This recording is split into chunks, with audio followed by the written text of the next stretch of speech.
ಕಾಶಿ ಜ್ಯೋತಿರ್ಲಿಂಗ ದರ್ಶನ ಪಡೆಯಬೇಕೆಂಬುವವರಿಗೆ ಇಲ್ಲಿದೆ ಸಂತಸದ ಸುದ್ದಿ. ಶಿವಮೊಗ್ಗದಿಂದ ಹೊರಡಲಿರುವ ಕಾಶಿ ಅಯೋಧ್ಯ ಯಾತ್ರೆಯಲ್ಲಿ ಹಿಂದೂ ಸಂಪ್ರದಾಯದ ಪ್ರಮುಖ ಯಾತ್ರಾ ಕೇಂದ್ರವೆಂದು ನಂಬಲಾದ ಕಾಶಿಯ ಜ್ಯೋತಿರ್ಲಿಂಗ ದರ್ಶನ, ಅಯೋಧ್ಯ, ಸೀತಾಮಡಿ, ಗಯಾ ಮತ್ತು ಬುದ್ಧಗಯಾ ಕ್ಷೇತ್ರಗಳಿಗೆ ಭೇಟಿ ನೀಡಲಿದ್ದೇವೆ. ತಿಂಡಿ ಊಟದ ವ್ಯವಸ್ಥೆ ಜೊತೆಗೆ ವಿಶ್ರಾಂತಿ ಪಡೆಯಲು ರೂಮ್ ವ್ಯವಸ್ಥೆ ಕೂಡ ಇರುತ್ತದೆ.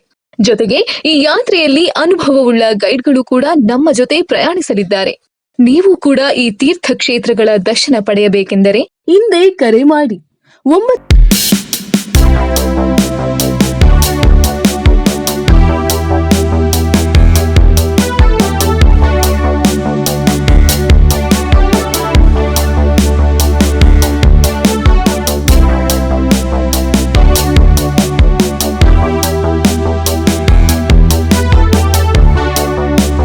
ಹಿಂದೂ ಧರ್ಮದ ಪವಿತ್ರ ಜಾಗ ಅನಿಸಿಕೊಂಡಿರುವಂತಹ ಧರ್ಮಸ್ಥಳ ಬಹಳಷ್ಟು ಪ್ರಕರಣಗಳು ಬೆಳಕಿಗೆ ಬಂದೇ ಇರುವಂತಹ ಒಂದು ಜಾಗ ಆಗಿರುತ್ತದೆ. ಯಾಕಂತ ಹೇಳಿದರೆ ಸೌಜನ್ಯ ಕೇಸ್ ಹಿಂಗಡೆ ಇರುವಂತಹ ಸಾವಿರಾರು ಹೆಣ್ಣು ಮಕ್ಕಳ ರೇಪ್ ಆ್ಯಂಡ್ ಮರ್ಡರ್ ಕೇಸಸ್ ಇವತ್ತು ಬೆಳಕಿಗೆ ಬರ್ತಾ ಇದೆ.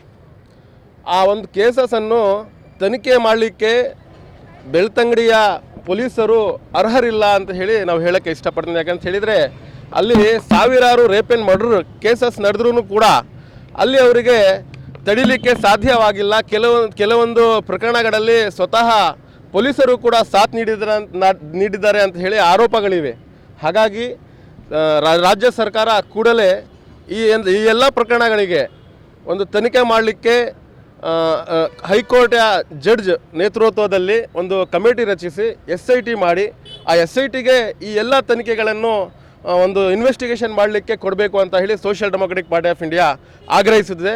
ಮತ್ತು ಅದೇ ರೀತಿ ಏನು ಧರ್ಮಸ್ಥಳದಲ್ಲಿ ಒಂದು ಕಾಣೆಯಾಗಿರುವಂತಹ ಪ್ರಕರಣಗಳು ಎಷ್ಟು ನಡೆದಿದ್ದಾವೆ ಅಂತ ಹೇಳಿ ಎಲ್ಲವೂ ಕೂಡ ಬೆಳಕಿಗೆ ಬರಲಿ. ಮತ್ತು ಯಾರ್ಯಾರು ಅಲ್ಲಿ ಕಾಣೆಯಾಗಿದ್ದಾರೆ, ಯಾರ್ಯಾರು ಅಲ್ಲಿ ಒಂದು ನಾಪತ್ತೆ ಆಗಿದ್ದಾರೆ, ಅವ್ರದ್ದೆಲ್ಲದೂ ಕೂಡ ಕೇಸಸ್ಗಳು ರಿಓಪನ್ ಆಗಿ ಅವರೆಲ್ಲ ಮನೆಯವರಿಗೆ ಕೂಡ ಈ ಎಲ್ಲ ಪ್ರಕರಣಗಳು ಅವರಿಗೆ ತಲುಪಿಸಿ ನಿಮ್ಮ ಒಂದು ಹೆಣ್ಣು ಮಗು ಎಲ್ಲಿಂದ ಕಾಣೆ ಆಗಿದೆ ಏನಂತ ಮರು ತನಿಖೆ ಆಗಬೇಕು ಅಂತ ಹೇಳಿ social democratic party of India ಆಗ್ರಹಿಸಿದೆ. ಮತ್ತು ಏನು ದನಿಗಳು ಅಂತ ಹೇಳಿ ಸಮೀರ್ ಅವರು ಒಂದು ವಿಡಿಯೋ ಮೂಲಕ ಒಂದು ಯೂಟ್ಯೂಬಲ್ಲಿ ಒಂದು ಮಾಹಿತಿ ಕೊಟ್ಟಿದ್ದಾರೆ. ಅದರಲ್ಲಿ ದನಿಗಳು ಅಂತ ಹೇಳಿ ಅವರು ಮೆನ್ಷನ್ ಮಾಡಿದ್ದಾರೆ. ದನಿಗಳಿರಲಿ ಯಾರಿರಲಿ, ರೇಪಿಸ್ಟ್ ಅವನು ಕಚ್ಚಡ ನನ್ನ ಮಗ, ಅವನಿಗೆ ಶಿಕ್ಷೆ ಆಗಲೇಬೇಕು. ಯಾವನೇ ಇರಲಿ ಅವನಿಗೆ ಶಿಕ್ಷೆ ಆಗಬೇಕು.